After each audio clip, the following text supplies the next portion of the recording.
Pepsi Prebiotic Cola in original and cherry vanilla.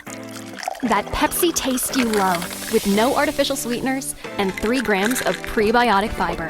Pepsi Prebiotic Cola. Unbelievably Pepsi. Last night, you spent 2 hours deciding what to wear to the party.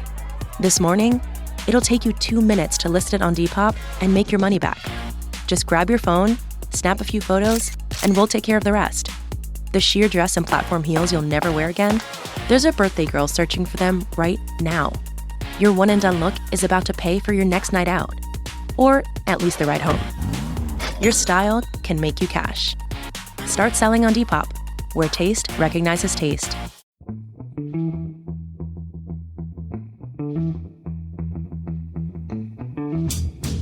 Hello and welcome to The Price of Football, the show that looks at the money behind the beautiful game with me, Kevin Day, and Liverpool University's Kieran Maguire. I'm sorry to laugh, Kieran, because you are the most respected football finance expert in the country, but you're sulking, Faye. You're actually sitting on your hands trying not to do that countdown now, aren't you? You're back here. We spoke to each other this morning, Kieran. We did an interview, which is why we're here. But you were in Sussex this morning, and now international man of mystery. You're back in your. Is your smoke alarm working, Kieran? That's the important question. The smoke alarm is working, which is fantastic news. Not just for me, but mainly for the neighbours, because I've been away for 4 days, and they've not had to listen to it. So yes, and the sun's out. All is good.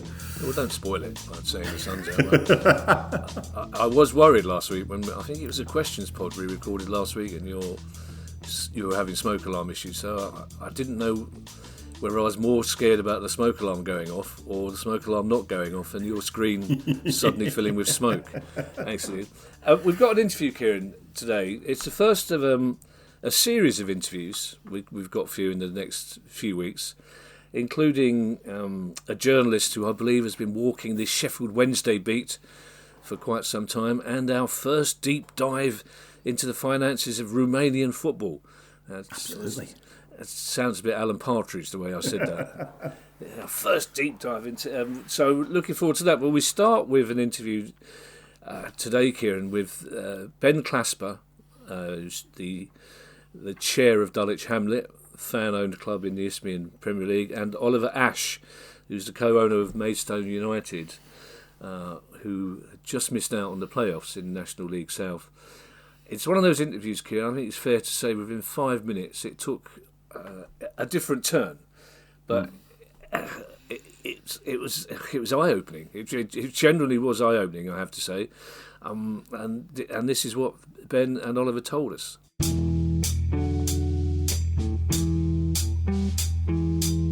Ben, Oliver, thank you so much for joining us this morning. We're really looking forward to talking to you. Would you mind, if we start with you, Ben, would you mind introducing yourself and telling us a little bit about how you got where you are today with your football club? Yeah, thanks. Good morning. I'm Ben Clasper. I'm the chair of Dulwich Hamlet Football Club. We are owned by fans, and I became chair because I was one of the fans that back in 2018, when we were playing in exile and days from going out of business, I agreed to sort of help out.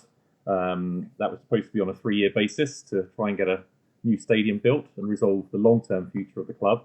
But unfortunately, with COVID and government changes, I'm still here 8 years later. At least things have progressed. Brilliant. And Oliver, if I could ask you the same question about Maidstone? Yeah, Oliver Ashe. I'm the joint owner of Maidstone United Football Club. I got involved back in 2010 when, with my partner Terry Casey, we bought the club, which was teetering on the verge of bankruptcy, and it was a last-minute decision. I didn't know Terry, he didn't know me, but we took a complete jump into the unknown after an hour of conversation when I was standing at Ashford Station, and we said, let's do this and let's build the stadium, and then they will hopefully come. And they did. So for the first 10 years or so, it was very successful and a lot of progress, novelty value. It's become more difficult now with the economy and financial pressure, but it's been an amazing ride, and we don't regret anything, although financially it's challenging all the time. Well, we'll come on to that later, obviously. Do you know, it's really rather romantic, the amount of people at your level of football who say that they got involved due to a chance meeting or a passing conversation or a pint in a pub, rather than because they were American billionaires who fancied the idea of buying an English football club. I'd like to have a brief chat, if you don't mind, to each of you individually about your clubs first, before we talk about football finance. And Ben, I'll start with you, if that's okay. Dulwich finished the Isthmian League season with a win over #United. And tomorrow night you've got the London Senior Cup final at your place. So you must be pretty happy with life, I imagine. And just to let you know, I live quite close to you. I'm not doing anything tomorrow night. I thought I'd drop that in then. Excellent. We'll look forward to seeing you. I mean, the fans have sort of lit a fire under this cup final. It's going to be an event. And actually, ironically, when we rebuilt last summer, because like many clubs, when you get relegated from the step that Ollie's at, you are more likely these days to experience a double drop than you are to go back up. And a lot of clubs have sort of assumed that they were going to be able to perform a lot better. We learned the hard way. We came within one place of relegation last year, decided to take a different direction. And our goal this year was top 10 finish and a London Senior Cup final. So, Saturday's victory got us 9th place, and we enjoy the London Senior Cup final tomorrow. It's not often the board's aspirations are met. Yeah, other than Tooting and Mitcham, and luckily Crystal Palace, you're probably the closest club to me. I enjoy the occasional afternoon pint in a cherry tree. But it's very noticeable if you walk around your part of town how there's barely a pub or a shop that doesn't have a Dulwich Hamlet presence. Far more so, I would suggest, than if you walk down Thornton Heath High Street, you wouldn't know that Palace were round the corner. But you certainly have a very high profile. Is that a deliberate policy on your part, or has the club just become so popular that the local people have bought into it? No, I mean, it's a deliberate policy. I mean, each month we review the fixtures. We have a great designer who comes up with we believe in physical advertising.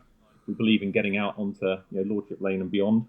And we've got what we call poster partners, which are businesses that support us, even if it is just putting up what's happening at Champion Hill in the next 4 weeks. And that's a lot of hard effort, and it comes from volunteers, and it does deliver the community into the ground each week. It isn't by luck. It isn't by people don't just rock up. We're never complacent, and we fight to keep that level of interest year in, year out. And I mean, that brilliant kit helps as well, isn't it? It's a very visible, high-profile kit, and it's noticeable as well that the women's team have just as much profile as the men's team in these local pubs and shops.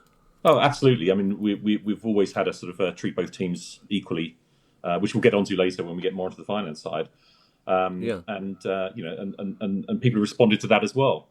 We play at training grounds most of the time in the women's Step 4, Women's National League, when we go away. But at Champion Hill, our games are always at home, and we get hundreds and hundreds of people coming to watch the women's game, which is unheard of at that level.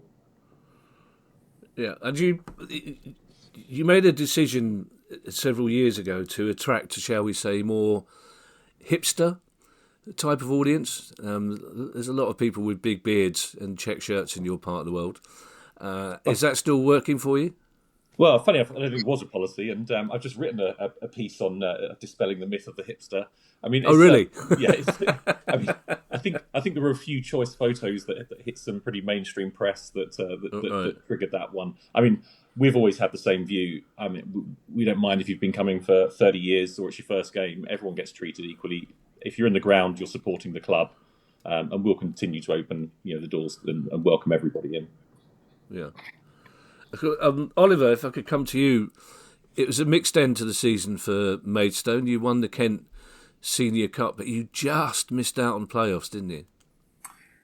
Yes, we did win the cup. It's a great fun to win the cup, but it's the Kent Senior Cup. It's not something which is the key competition, and we just missed out on the playoffs. And it was a very frustrating and disappointing end because the players did virtually everything they could to get us over the line, but we probably had one or two patches during the season which cost us the playoff position.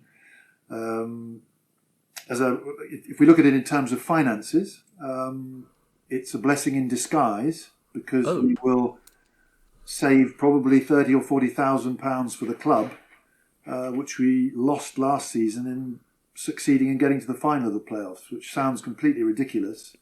But sadly, there are lots of things in the way the league is governed which are ridiculous, and this is just another one of those. So it's ended in a frustrating manner. We also look forward to next season with a new manager, because George Elokobi, who was really part of the club, a huge part of the club for the last 7 years as a player and a manager, he oversaw some terrific results. Our great cup run of 2024, which will certainly stay in the memory of thousands of Maidstone supporters as long as they live, when we beat Ipswich at Portman Road. Yeah. He was behind all that, and he's an extraordinary individual. So it's a big moment for us, and we move on with Craig Fagan, the new manager. I also say that from the perspective of women's football, we had a very good season. We're having a good season. It's not quite over yet, but we're hoping to get promoted up towards the higher areas of the women's football game, having really made an effort 2 years ago to change the dynamic of women's football at the club, put a big emphasis on it, give it a big push, and it's paying dividends. We're having a really good season. Supporters, we had 500 for the last game at our ground, and we're looking forward to next season, hopefully in the higher level, going from strength to strength. I wouldn't underestimate the Kent Cup, Oliver. I believe Palace won it back in the 50s, back in the day, until we couldn't afford to take part in it in those days. Talking to the playoffs, though, surely if you were to get in them and win them, that's obviously a financial jackpot, is it not? I would describe it as a negative jackpot, in the sense that there's no prize money.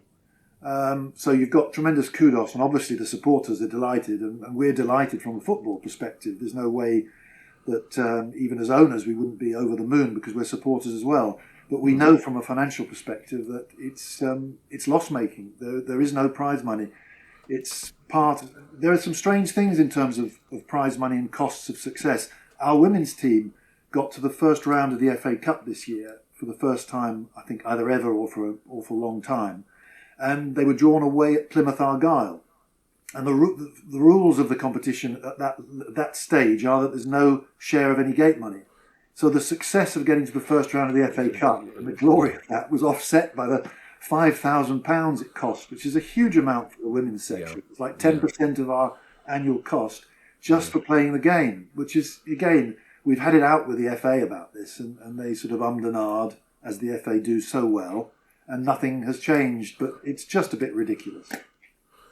Well, at least you got to the and ahed stage with the FA. We can't get we can't get beyond the not talking to a stage.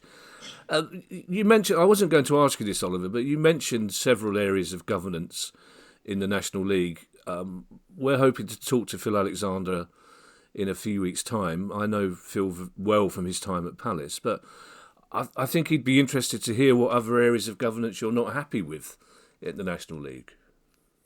Well, this goes back to the days when I think we focused on it, and with Ben as well, very much during the COVID crisis, when I think that the incompetence and lack of integrity of the league at that time came to the fore. And it suffers from being a very amateur organisation, basically. It's underfunded. And if you look at it as now, the National League is the lower level of pro football. And if you go back 50 years, when I was a young lad, football at pro level was all run by the Football League. There was one single body running the game under the control of the FA, which was much more active in those days. And there was a kind of unified view as to how pro football should be set up.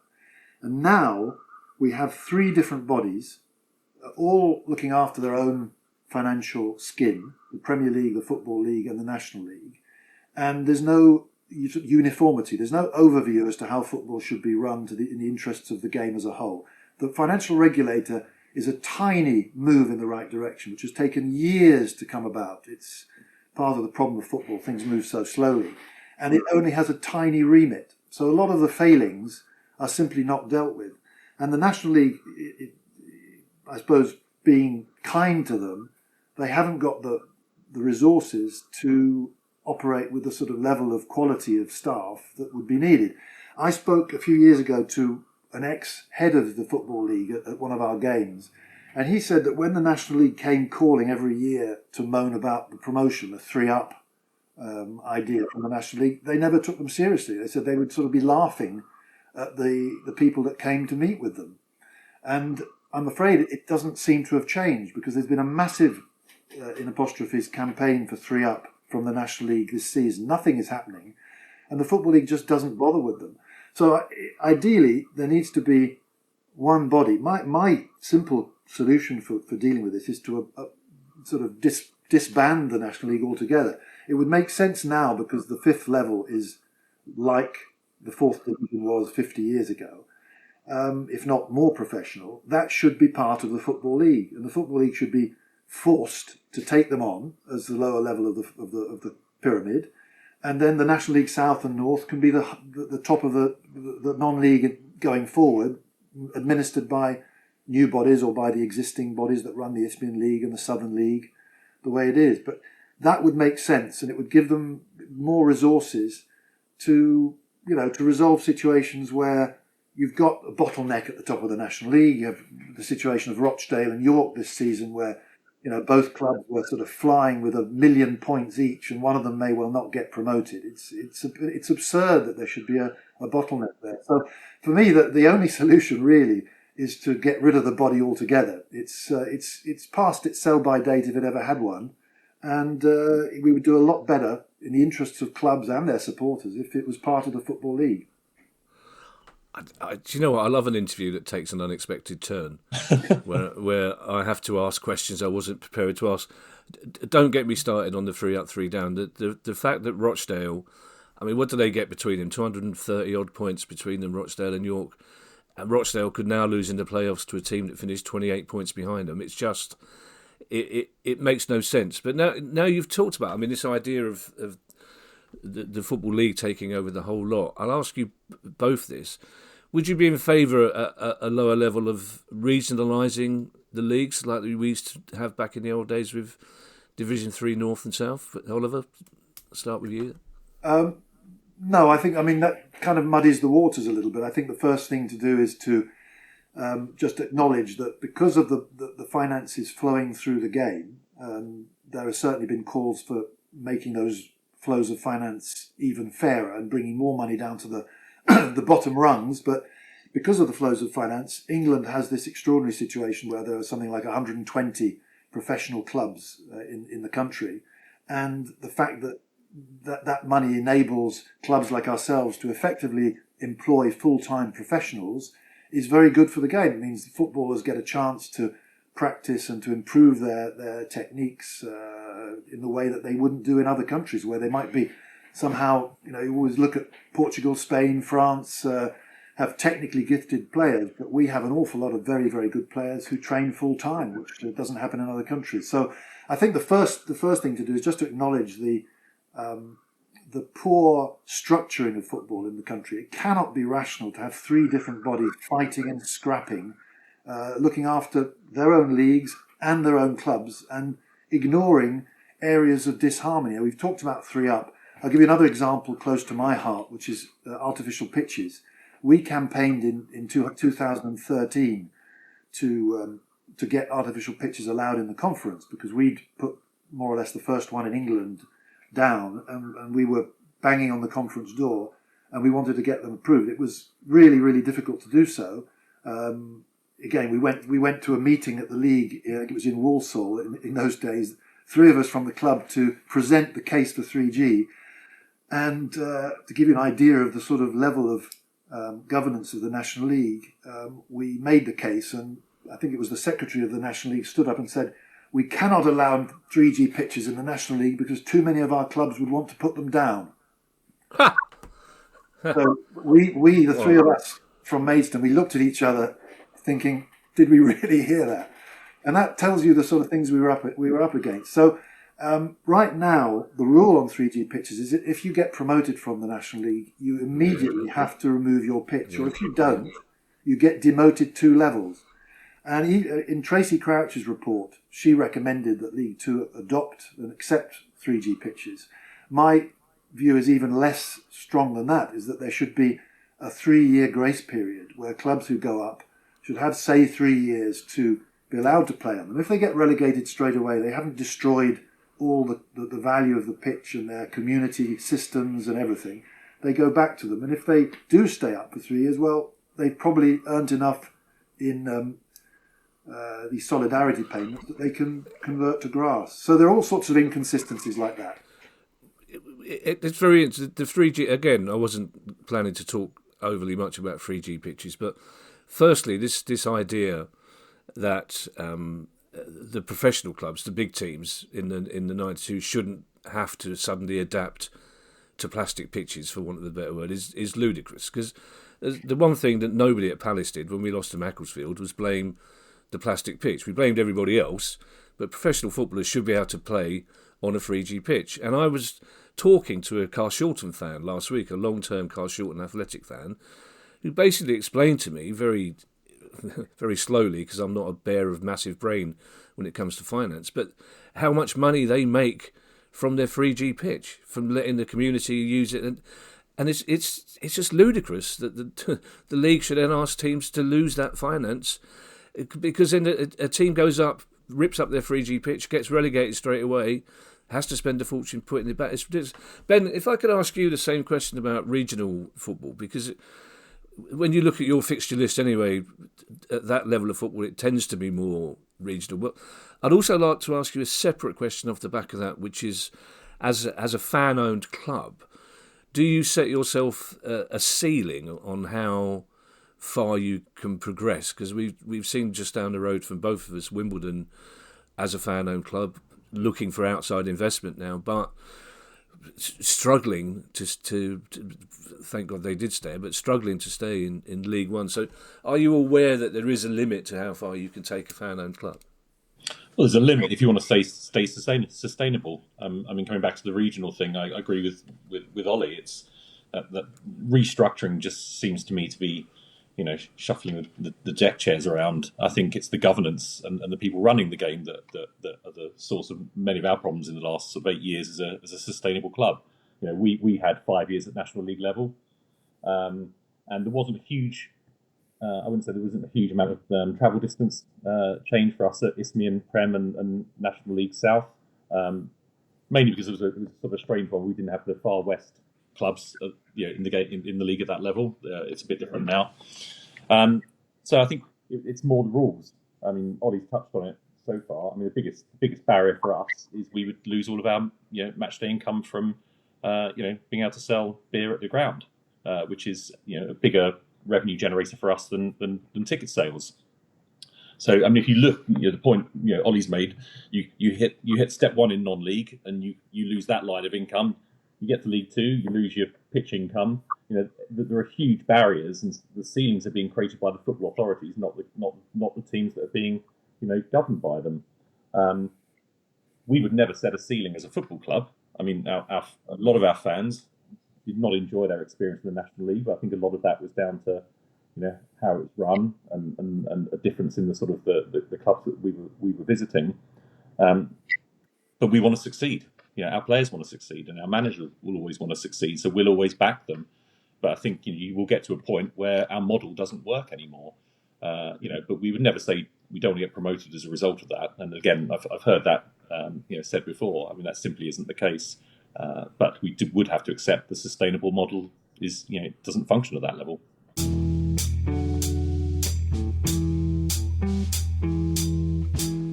Now at McDonald's, a McDouble is $2.50, so you can get your gym gains on, or just get lunch for only $2.50. Get more value on the under $3 menu. Limited time only. Prices and participation may vary. Prices may be higher for delivery. Ba-da-ba-ba-ba.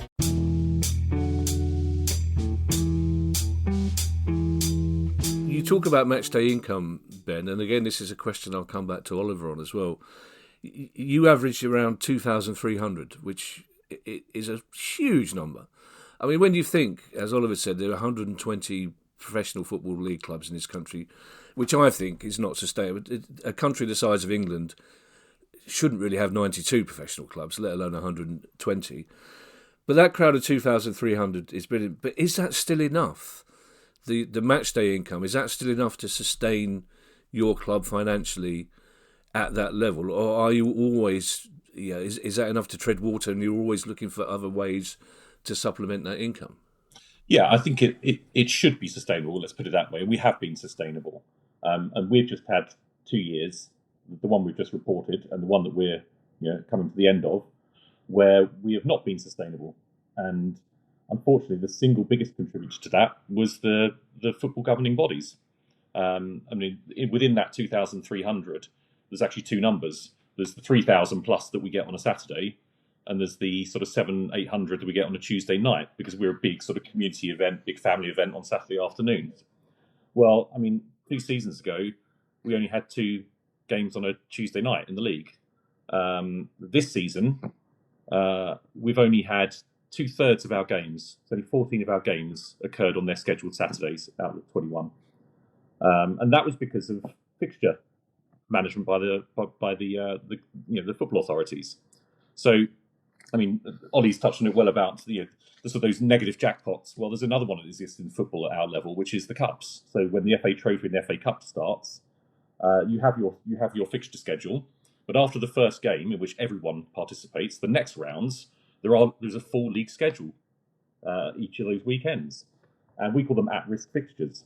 So an at-risk fixture is one that if you or your opponent are still in the cup, your league game on the Saturday doesn't happen. Well, we got all of those this year. They were all at home. So between September the 8th and November the 8th, 2-month period, we lost all of our scheduled Saturday fixtures, leaving us with no income whatsoever. And we took this to the leagues and said, this is totally unsustainable.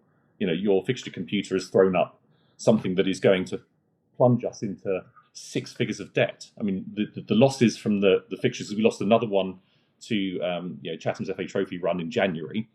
And there were 5 clubs that had the first 3 weekends that you could stand to lose. 5 clubs had them all as home fixtures, and that was it. That's half our playing budget disappeared because of the fixture computer. Do you know what? I find that so disappointing as an old, and I know I've used the word romantic already, but as an old football romantic, you can always rely on, in my head, 3 o'clock Saturday kickoffs in non-league football. It's like when we were younger, if Palace were away and we couldn't get it, we'd go to Tooting and Mitcham, right. We'd go to Carshalton, but it was always 3 o'clock on a Tuesday, or 7:30, which is what time midweek games should be. So that's really disappointing to hear. I'm also looking forward to interviewing Phil Alexander far less than I was before we started talking this morning, because I was hoping to be able to say to Phil, I tell you what, the people at Dulwich and Maidstone, they've got nothing. They think the National League is brilliant. They think it's really well. And now I'll just keep jotting down things I'm going to have to ask Phil Alexander about. Well, and obviously we're still suffering from the knock-ons from our experience of the National League at COVID. That deficit that we built up when Ollie and I were afforded pretty much the same money as all the other clubs, when we were the ones that were losing the vast majority of the match day income. Remember that fund provided by the government was specifically for the loss of match day revenue. But once the clubs got involved and the board got involved, they decided they weren't going to follow the instructions of government, and they knew better, and they were going to distribute it the way that they felt. And also, we still haven't had our fine money back, our £8,000 that they took away for failure to fulfil fixtures during COVID, when the game was coming to a halt, and they were asking us to all continue at a loss, unable to stage games with fans, and expecting us to continue to play, even though the government was shutting down the game. I'm sorry, Ben. I'm going to have to ask you to elaborate on that, because I think a lot of our listeners won't be aware. I work in the theatre and entertainment industry, and we had exactly the same problem, because Boris Johnson, 10 days before lockdown, went on TV and said, it's probably best if you don't go to pubs or theatres. Right. Which wiped us out already, and then COVID was even worse. So you were fined for not fulfilling fixtures, even though everyone knew the game was about to come to a crashing halt. That's right. So there was a period. It took them so long to have the vote on whether to stop the league and announcing that it was going to be stopped. And they expected us all to play. Maidstone, we had a fixture. Do you remember? Ollie, we actually literally phoned up and went, what do we do? Just put 2 groups of fans on the pitch and they can play each other? why are we still operating in this environment? I mean, we were getting serious heat from some of our fans for being irresponsible that this was still going on. It was absurd where clubs were phoning each other and going, "Are you going to play this game?" And because we had made the public statement that we didn't intend to continue in this manner, we picked up the fine for every single game that was missed rather than our opposition. So we got the largest fine. We were fined £8,000. Oliver, I'm rarely speechless. I genuinely can't believe what I'm hearing here, and that it's still an issue trying to get the money back. That in particular is something which Ben suffered in that respect for not fulfilling fixtures. But it was, I think, in retrospect, it's clear that the National League at the time were totally out of their depth, and they dealt with that in their way and got deeper and deeper into the muck as they tried to sort this out. But they were, to some degree, the government was out of its depth in trying to deal with the COVID crisis as a whole. And on a small level of football, the National League, they were totally out of their depth.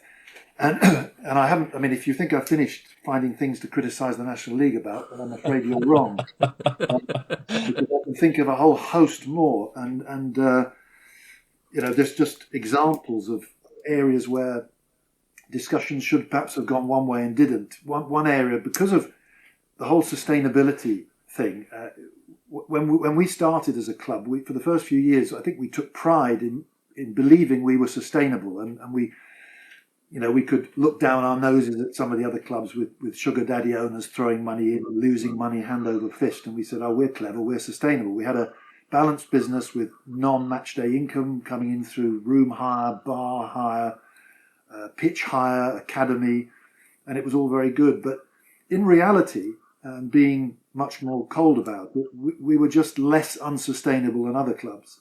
But the structural situation of football clubs at our level is they are not sustainable. And when we were sustainable, we lent a lot of money to the football club because we had to build our stadium. That was the game plan. The business plan was to build a stadium with our capital from my associate and myself, and then we would be sustainable. So we would make profits and we could not have to put any more money in, and the value of the stadium would be there as an asset for the club, for us, for the duration.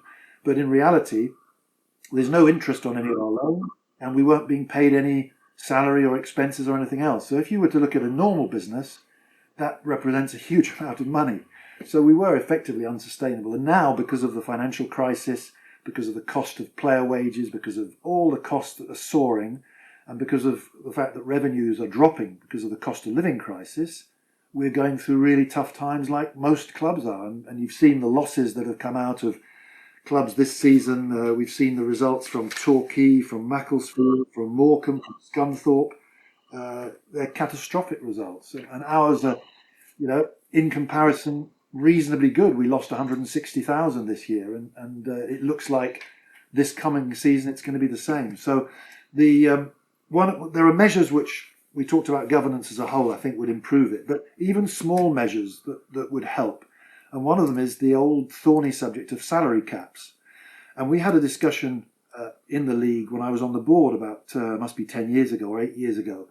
And it was very quickly dismissed as a non-starter. Now, I've got experience of salary caps working, hard caps. In other words, you look at the relative wealth of clubs in the league and you set a figure which is close to the sort of the top clubs, but is not excessive. And you say that's your budget, that's your player budget. I'm also involved in rugby in France at the professional level. They have salary caps like this, and they generally work well. They have to be policed so that clubs can't be tempted to cheat, but they work very, very well. Not only do they help you to keep your costs under control, but they also bring a certain equality and integrity to the actual competition, so that somebody can't come in, particularly at our level. It's relatively money it takes to throw £5 million into a club and buy the league. But this as a discussion point was eliminated within 10 minutes from the board meeting, despite the objections of one or two of us saying, hang on, this sounds like a good idea. So there are things which I think the National League could do and don't do. I'm going to bring Kieran in a moment, Oliver, but let me just come back to a couple of things you said there. First of all, we'll be here all day. So I'm going to ask you to email us a list of your problems with the National League, and I will choose the ones that I think Phil will be able to deal with, and ask him then. It's sustainability is a word that we probably use other than amortisation and parachute payments. Sustainability is probably the word we use more than any other on the pod, and here you are talking about losses of £160,000. As though that's the normal thing, and it's ridiculous. But the trouble with sustainability, of course, is that the fans, and I'm one of them, the fans pay lip service to it. You want to know that the club's in a fairly healthy state, but you also want to know why they're not spending money they haven't got on players you don't really need. And that brings me back to something that Harry Hugo of Farnham Town told us. Now, Maidstone get really good crowds as well. Your average is well over 2,000. Harry Hugo told us at Farnham Town's level, there are players on £1,000 a week and more. There are clubs paying £10,000 transfer fees for things that, even with crowds of over 2,000, Oliver, that can't be sustainable. Surely, can it? That feels to me like a bubble that has to burst at that level. Yeah, I think it's definitely unsustainable unless they have some miraculous source of income, which they bring in. And some clubs do have, for example, Boreham Wood. It's well known at Boreham Wood. They have very small crowds, but they have a very, very extensive academy. And so they make a lot of money through their academy. I think they rent their ground as well to Arsenal, is it, for their women's team? Yeah. They do. Mm-hmm. Yeah. So there are clubs which have extraordinary areas of income, but in most cases, these sorts of wages are paid for by the owners either through simply donations or loans, or through some miraculous sponsorship agreement with the owner's business. That does happen as well. And in the worst case, the owner will take a loan out against the stadium, which is the big problem for the fans, because if that happens, you have the club's very existence at risk, because of the stadium is really the main thing that they can cling on to when losses are building up. Yeah. Unlike our listeners, I can actually see Oliver and Ben, so I could see Ben nodding with a wry smile on his face when you spoke about miraculous sponsorship agreements that appear out of nowhere. I before I bring Kieran in, Ben, the mention of the ground does lead us to something. I mean, where you are, you're sort of slap bang between Peckham Rye and Dulwich. Now, Peckham Rye is on the up. I'm ashamed to say that my son has moved there and is gentrified, despite 30 years of hating gentrification. He's part of the process now. He doesn't call it Peckham. He's in Nunhead, apparently. So right. But where you are, Dulwich in particular, I mean, the property prices in Dulwich are astonishing. So your patch of land there must be worth a fortune, I would imagine. So what's the ownership like there? And has there ever been any temptation to go, well, look, here's a way out of all of our financial problems. We sell this and we move a bit further out? Yeah, I mean, some of your listeners will know we are in the process of developing a new stadium, but on pretty much the same footprint as where we are now. In fact, it's on the footprint of the original stadium that we had over 100 years ago on that piece of land. So Dulwich Hamlet has had sort of 4 different homes on the same, few acres over since sort of 1900.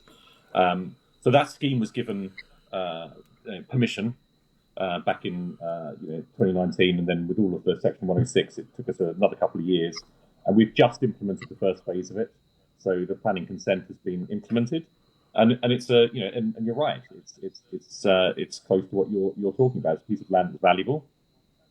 We know that, but if the community gets new housing on one part of it, and the community also gets a new football stadium which will be wholly owned by the football club, because it is known to anyone that works at Champion Hill that the current one is falling down around us at the moment. I think it's it's an acceptable sort of compromise. It's not sort of selling out, and it's not selling the club, and it's not moving the club, as you say, out of its sort of traditional home. Kieran, I'd like to bring you in on 2 points specifically. Secondly, Oliver's salary cap discussion.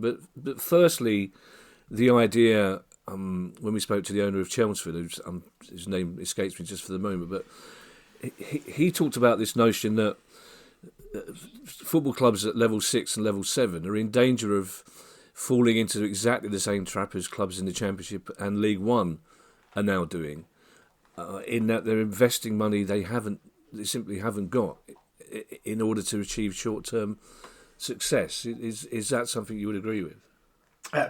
Chasing the dream. We see it at all levels of football, and as the guys have said, you are now getting some people coming into National League North and South, in the knowledge that they can buy the football club relatively cheaply. They can put in a few million, and I'm throwing that as if it's everybody can do that, and clearly that's not the case, but there are some people that have been very successful who want to express their wealth through football, and they can buy their way through, and that ratchets up the benchmark in terms of wages in individual divisions.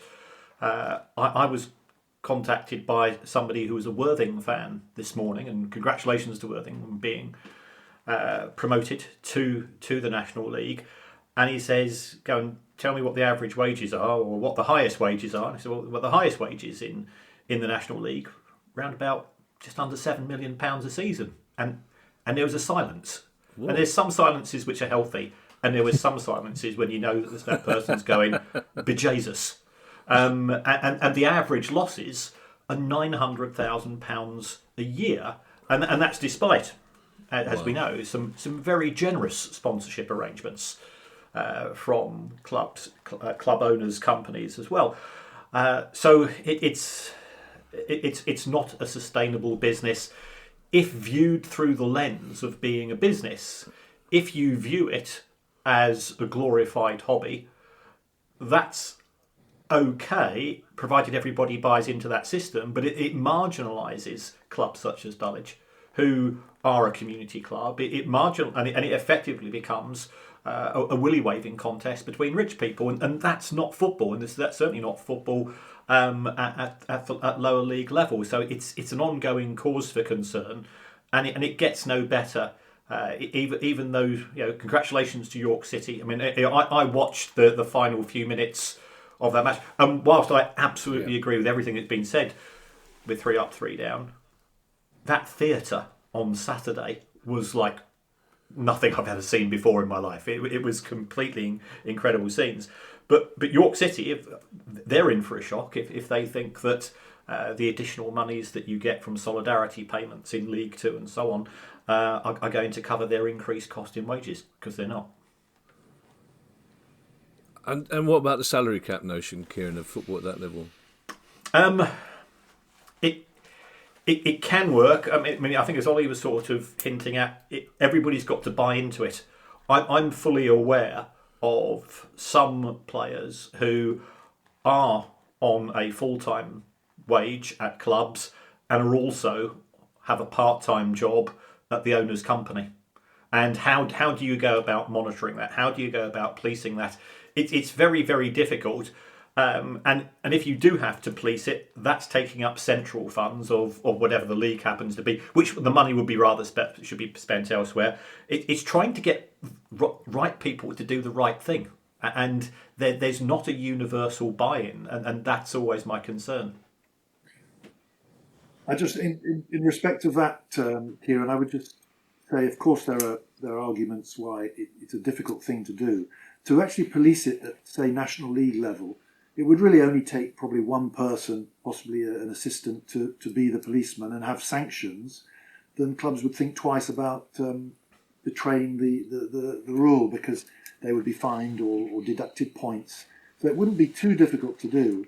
And as I say, all I can say is it does work. It's already been tried. And I think with some of these ideas, and I know some of them are wacky, or people will think they're wacky, the idea of disbanding the league. But I think unless I'm all in favour of trying some new and radical ways of improving all that we moan about that's wrong with football. And everybody moans, but not very much is tried. And some of the old reactionary organisations continue to trundle along. We continue to moan, and it continues to be a real brake on our businesses. And as I say to people that I discuss it with who come from a different who aren't involved in sport, I say, in which area of business that you work in have you got to basically obey a governing body that is incompetent and, without getting myself into a libel case, worse than incompetent. And going back to what we said before about Ben was talking about the COVID crisis. For anybody who hasn't seen the wonderful documentary Gate Money, starring Kieran and Ben Clasper, I would urge you to go and watch And Tracy it. Crouch. And it's out detail of what happened in those wonderful days.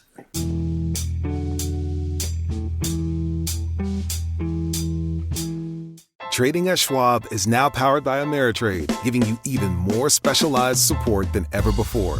Like access to the trade desk, our team of passionate traders ready to tackle anything from the most complex trading questions to a simple strategy gut check. Need assistance? No problem.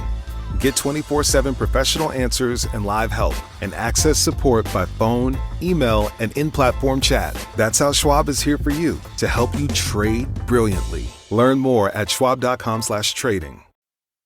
This episode is brought to you by Indeed. Stop waiting around for the perfect candidate. Instead, use Indeed sponsored jobs to find the right people with the right skills fast. It's a simple way to make sure your listing is the first candidates see.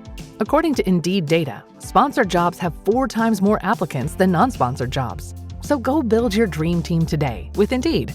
Get a $75 sponsored job credit at Indeed.com/podcast. Terms and conditions apply.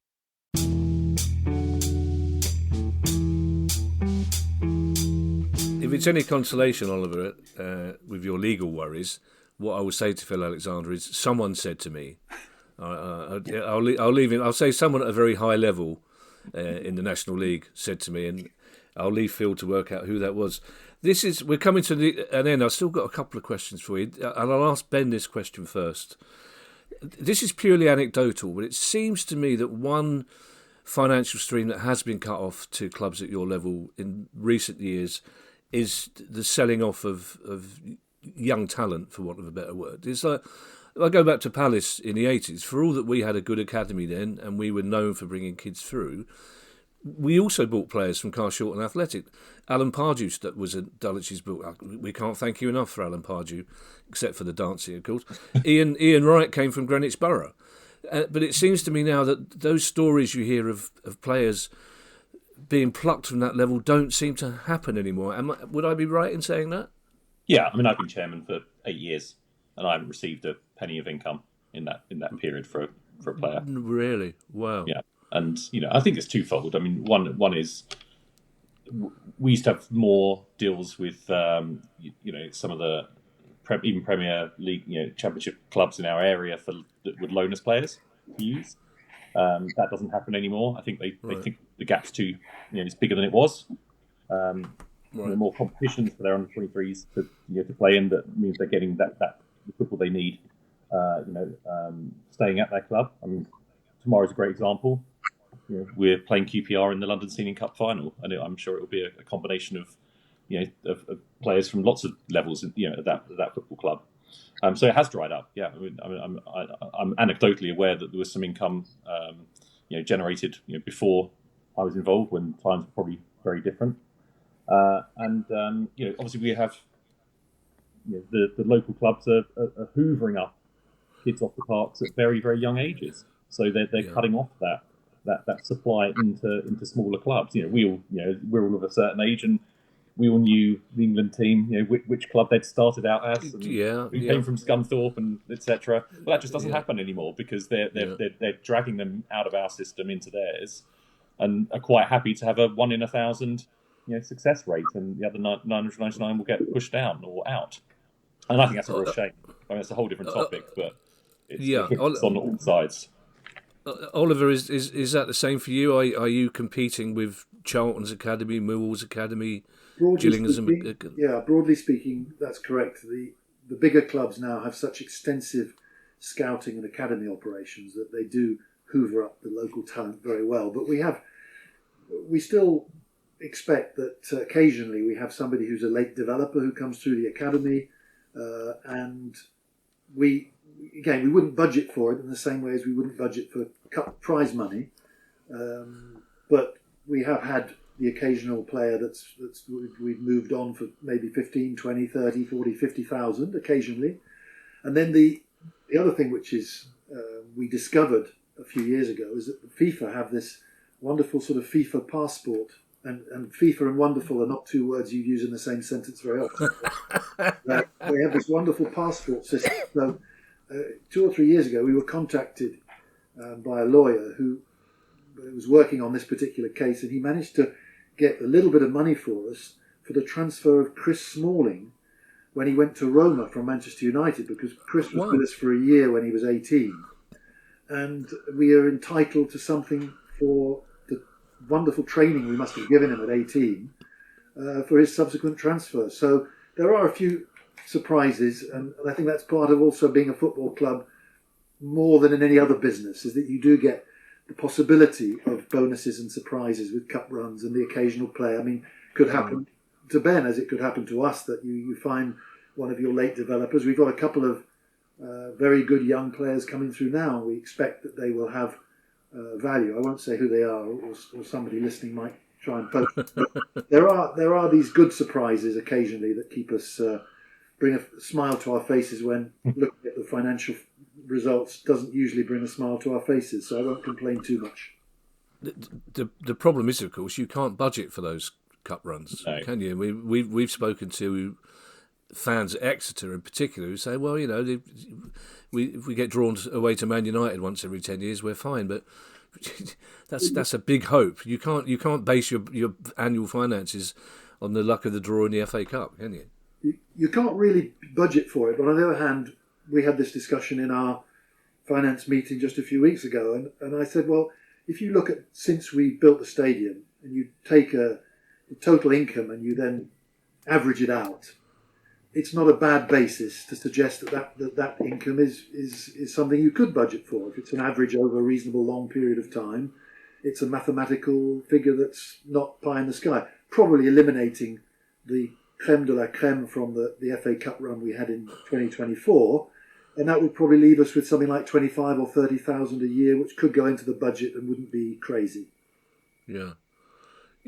But Ben, you seem to have more cup competitions at that level than further up the league.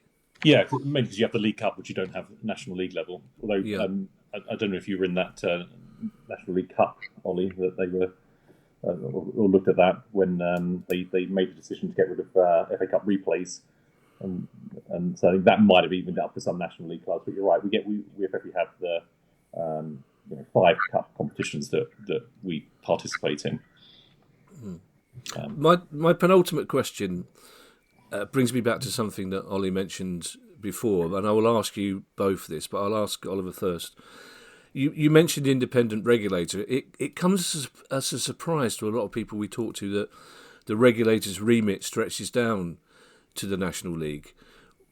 How much notice, though, do you expect the independent regulator to take of football at your level? And perhaps if I ask you that first, and then I'll ask Ben what he thinks a regulator could bring to the National League. So, how do you think the regulator will pay anything more than lip service to football at your level?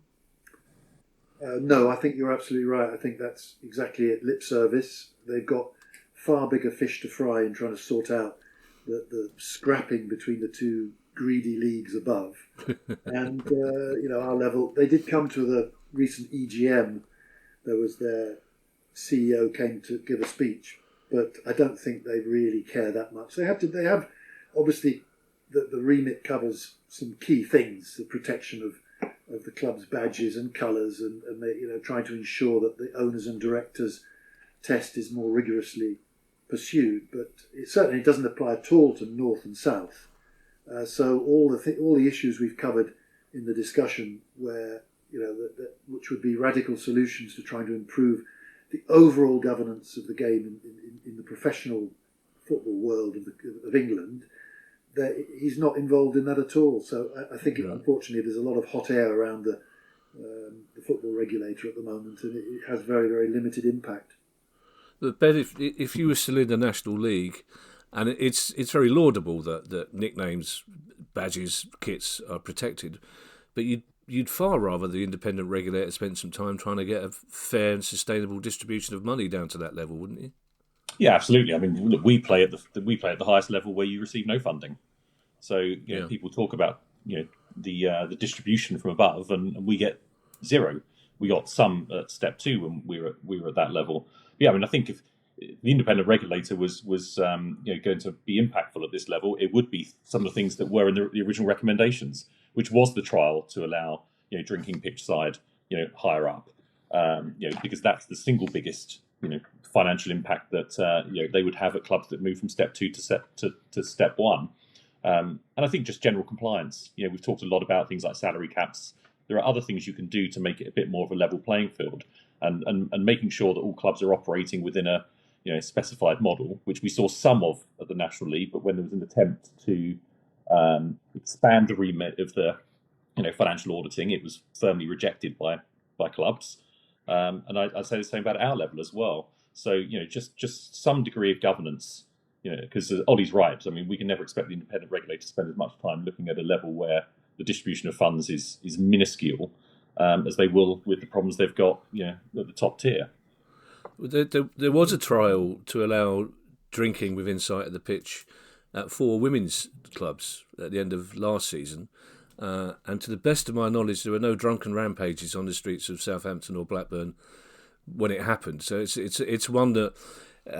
it's one that Palace fans particularly like, because when Simon Jordan was still our owner, there was a very loud blind woman who was a Palace fan who basically tried to take Simon Jordan to court to say that she couldn't see the pitch, so therefore she should be able to drink as much as she wanted during the game. I'd like to end, if you don't mind, because I'm aware of time, with an existential question for you both, and I'll come to Oliver for the answer first.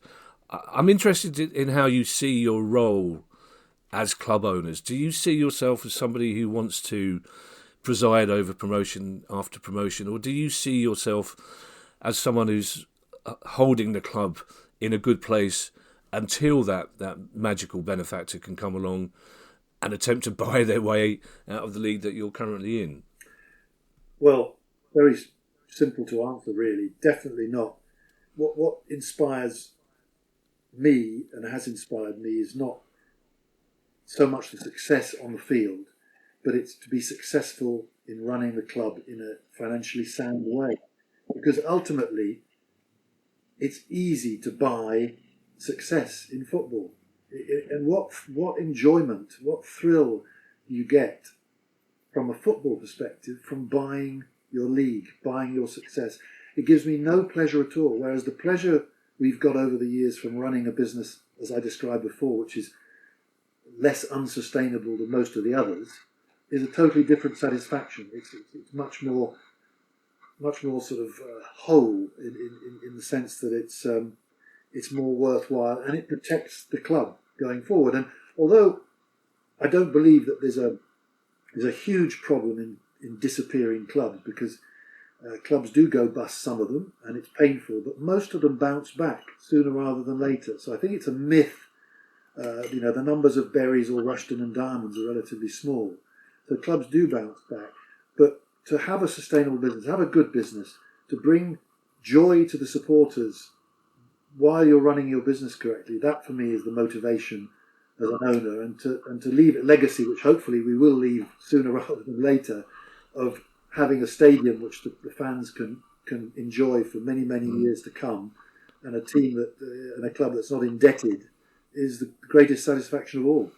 Yeah, well, Bury just got promoted again at the weekend in front of, I think, 7,000 odd people.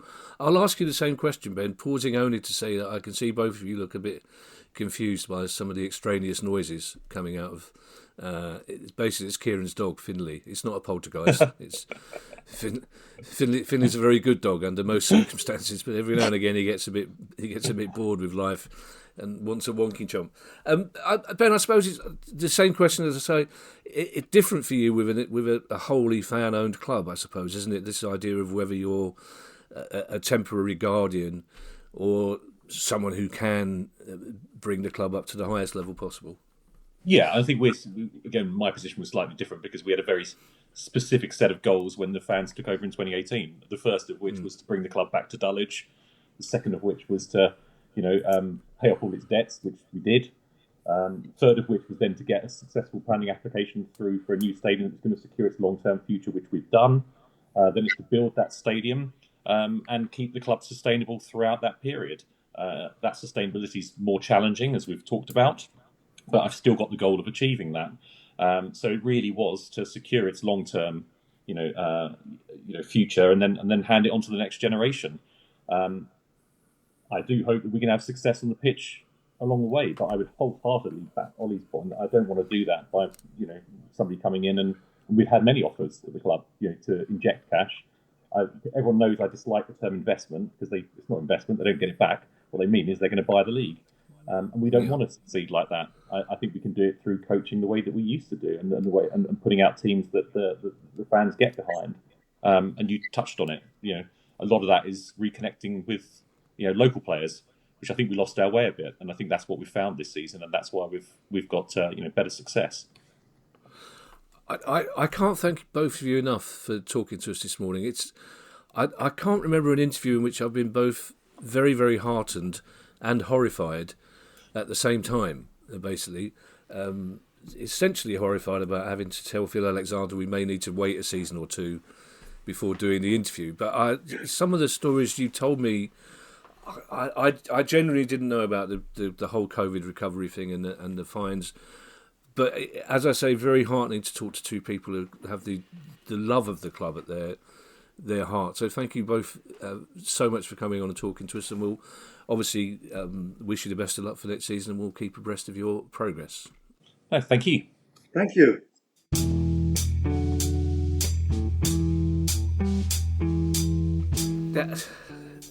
Normally, Kieran, we do a little 3-minute upsum of what we heard. To be perfectly honest, we could do a pod just as long again now, discussing what they spoke to us. But what came across to me is you've got two people there running their clubs, trying to be sustainable, trying to live within their means, but increasingly realising that it's harder and harder to compete if they do that.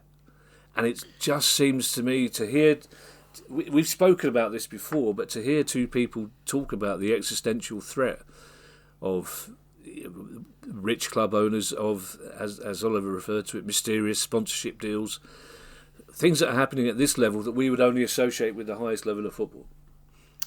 Yes, and I thought that some of Oliver's suggestions were challenging, but yeah, I think the status quo perhaps needs to be challenged. I can see the merits of wage caps. It would be great if we had an overarching body in the country which was prepared to look after all of football. I think many people used to think that was the Football Association, but I increasingly come to the conclusion that the Football Association has washed its hands of football. And it's all about deals, and it's all about making money out of Wembley and so on. And that's quite depressing and distressing. And it wasn't a sugar-coated chat. Oliver's comments in particular about the governance issues at the National League, and Ben talking about what I can only describe as cronyism a few years ago during COVID. And we have, again, I'm full of glib phrases, crisis creates opportunity. And that was the case during COVID. And for anybody that's not seen the film Gate Money, pop onto YouTube and have a look. And I'm not just saying it because I'm on it and Ben's on it and so on. Yeah. I think it was provocative at the time, and the issues discussed have not disappeared. So they both got a lot to be very proud of. But football's unwillingness to progress, we have made significant advances in technology, so therefore non-grass pitches, which can generate revenue for clubs, are essential, and that brings money in through not just hiring them out, but also through the bars and so on. The fact that you're worse off if you get promoted because you now have to not have drinks on the terraces. Nobody goes to a non-league match to go and get hammered. Yeah. Because if you want to do that, just go to the local office. It's a lot cheaper. You don't pay an entrance fee, do you? So it's it's depressing, but at the same time, you do feel very proud in this country that we do have so many opportunities for young men and young women to play football at professional or semi-professional level. And that can only be good for the communities, and that can only be good for sort of physical and mental well-being as well. Yeah, some of that interview would be uncomfortable listening for the head of the National League, Kieran, which is annoying for two reasons. A, I know him, and he's a really nice bloke. He was a CEO at Palace for quite some time. And B, we're trying to get him on the show. And my list of questions that came out of the interview, and I have to say before and after the interview as well, just got too long in the end to keep up with. There are two things, though, Kieran, that particularly struck with me. First of all was this... I thought it was just my industry. I thought it was just the theatre and entertainment that was still struggling with a COVID hangover. But to hear what Ben in particular was telling us about the post-COVID struggles and the fact that they were fined for not playing games when it was quite obvious that the country was in the midst of a terrible pandemic, and with hindsight, allowing the Cheltenham Festival to go on that week was one of the most bizarre, stupid, wrong decisions ever to take place, because not only did it infect half of Gloucester, it took it back to Ireland. But so we knew this was happening, and yet these clubs were being fined for not playing games. And secondly, Oliver's very articulate explanation that getting in the playoffs is only good if you win them, but getting in the playoffs and not winning them is economically a disaster, and that's fixable, surely, isn't it? It is fixable if there's a desire to fix it. And until there's an acknowledgement that everything has a cause and a consequence. So playoffs, what's the cause of it? Because you play good football. The consequence is that you are going to be worse off financially. Surely that is counterintuitive. We should be rewarding success. We should be rewarding improvements in tactical, technical, physical, psychological development of young players so that they improve their performances and clubs win matches. And I've said before that at certain levels of football you're better off losing a match from a business point of view. But Premier League clubs can afford to, if they're £1 million better or worse off, they can actually afford that. £30,000 or £40,000 at National League South, National League North level is a significant sum, and I think it needs to be revisited. And Hey, Mama, thanks for making all my favorite recipes. Hi, Ma. Thanks for your unfiltered advice. Hi, Mom. Thanks for always being by the phone. Hey, Mom. Happy Mother's Day. When you ship UPS Air at the UPS Store, your items arrive on time or your money back. Guaranteed at no extra cost. Exclusively at the UPS Store U.S. retail locations. Visit the upsstore.com/airshipping for full details. Terms and conditions apply. Send your Mother's Day gifts at the UPS Store and we'll get your gratitude there on time. For the women's team getting not even a share of the gates when going to Plymouth. I mean, if my jaw could drop, it would have dropped to the floor. Yeah. Don't forget, you can now join our Price of Football Club, where you'll get access to our full back catalogue, ad-free listening, bonus episodes, interview episodes the day before everybody else, and much more. Just go to priceoffootball.com and click on the club to join up today. If you have a question you'd like answered on the show, email us at questions@priceoffootball.com. Don't forget, you can follow us on Twitter and find us on YouTube. And if you want to buy one of our books or a T-shirt, go back to that very same website. We'll be back on Thursday with our news episode, which is already looking quite chunky, I have to say. And we did 3 massive stories at the start of the news episode this week, Kieran. So football finance never sleeps. Bye, everybody. Like Rust. Bye-bye. The Price of Football.